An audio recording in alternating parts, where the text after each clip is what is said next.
Welcome to this BVTV Spotcast, coming to you from the UK studios of BizVision. I'm your host, Malcolm Gallagher.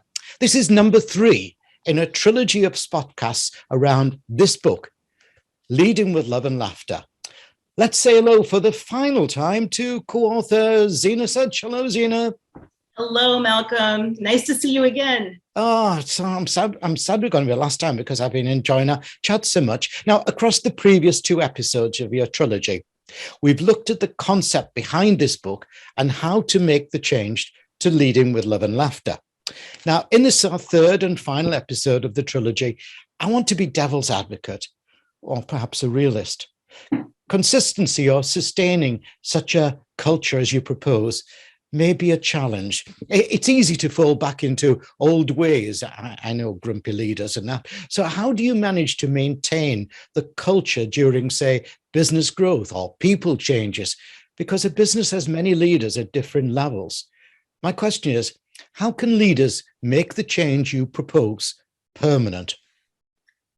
And that is a question that I think it took us quite a bit of time to be able to cross that barrier to get to how do we do this so that it doesn't go away.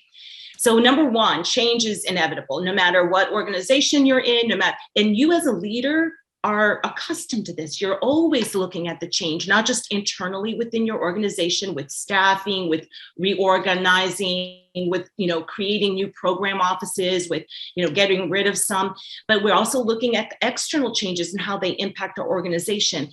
One of the things that we also know is neurologically, and you just said this, Malcolm, we as human beings, neurologically, when things get tough, when stress levels go up, when there is a lot of change and there's some fear, we revert right back to our old ways. We do what we feel comfortable doing. We do what we know has worked for us to get us to this point, and that keeps us safe.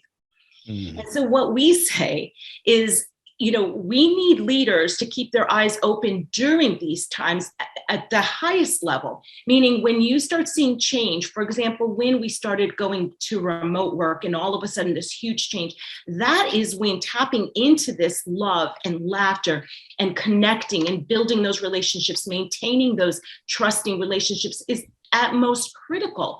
And so we know that leaders, we can say this, but how do we do it? What do we do to ensure that this is not going to go away? The answer is not easy. It is to embed this language into everything within your organization, document it in your mission statement, document it in your vision, in your organization's value statements. When you are, as a leader, walking around talking about it, exhibit it as well. Continue to exhibit it. The more that you do this, the more ingrained it becomes in your normal behavior pattern. And then it becomes something that you do rely on under those higher stress situations. So if you're in the early stages, be even more ultra conscious of your behavior and what you're focusing on and what you're making a priority. When you have practiced this over and over again, recognize that you will be falling back into some of the behaviors that you have now developed. But most critically, put it into the language in your organization.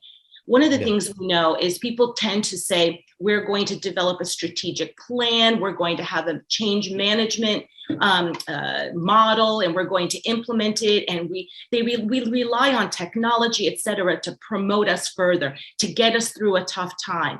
And the answer that we're finding is when you rely on these relationships, when you rely on teams that are gelling together, that work well together, care about each other, you end up with more high-performing, more creative teams. You end up with higher profits. You end up with more creative solutions. You get to that end point. Your mission gets accomplished at a much higher level than if you ignored that and just relied back on the technology and the strategic plans and all of the other, change management strategies that you have implemented and checked those boxes for. I think that's so important. You just said, Zina, a return on investment of adopting this culture. I can see straight away that exactly what you're saying, that people will want to work for your company. They will approach you. You'll get the best talent. You'll retain the best talent.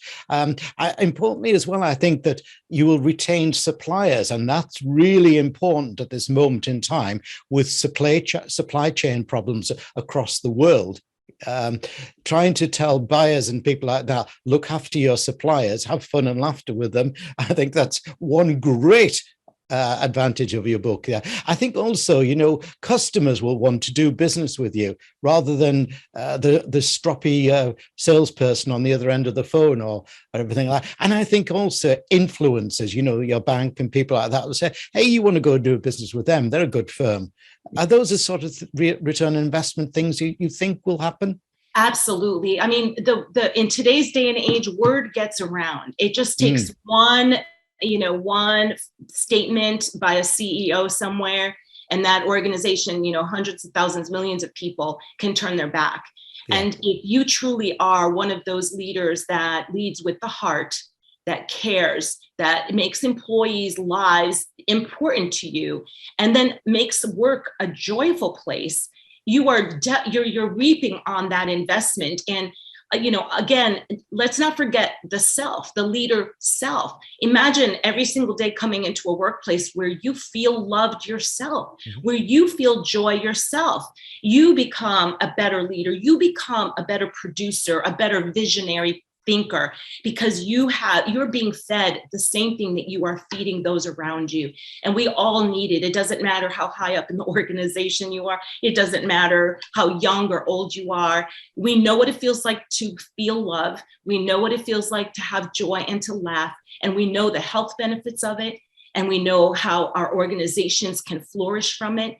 And we just don't do it. We just don't take the time to do it. And the best thing about this whole thing is we all already have this in us.